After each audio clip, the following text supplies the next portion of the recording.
Shalom, everybody. And you know, as always, shalom means hello and also peace. And I hope that the peace that passes all understanding will keep your hearts and minds in Messiah, Yeshua.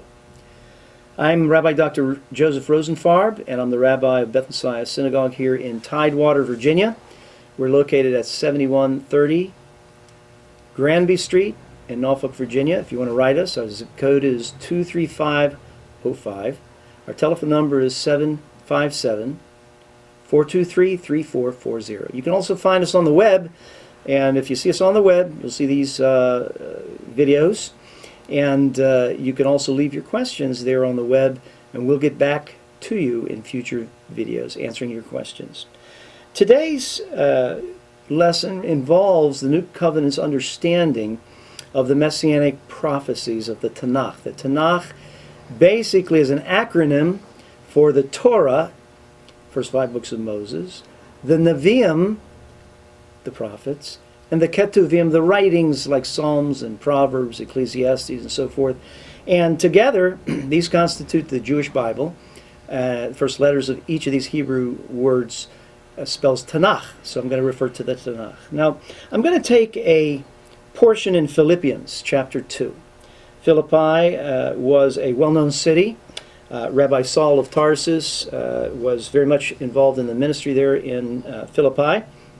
And he writes this letter to the Philippians, and he describes Yeshua to them with a remarkable parallel from which he drew from his knowledge of Messianic prophecy from the book of Isaiah. And I want to go through this.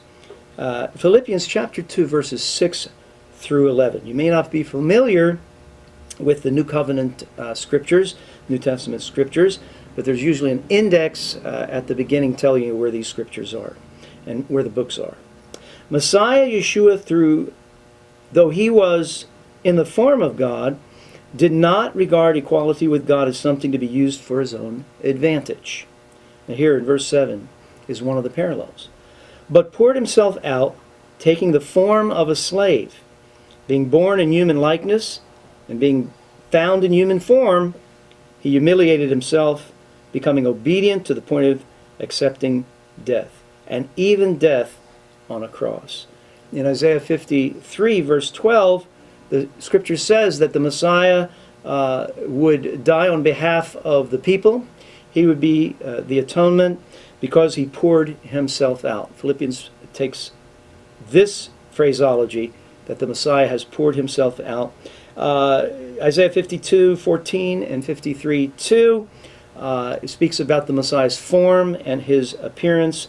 53:7 talks about the Messiah being brought low, and 53:12 speaks about the Messiah's death, just as Philippians chapter 2, verse 7 and 8 deal with the Messiah. And then there's this beautiful portion here in Philippians 2:9, continuing, therefore also God exalted him to the highest place, and conferred upon him the name that is above every name.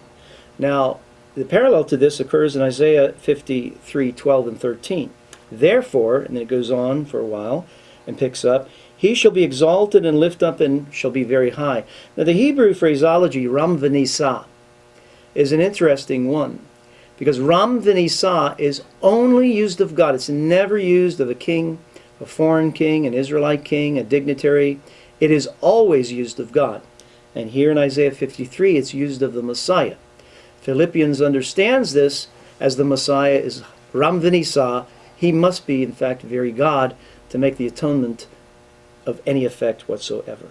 And then in verse 10 of Philippians 2, we go on to read, so that the name of Yeshua, every knee should bend in heaven and on earth and under the earth.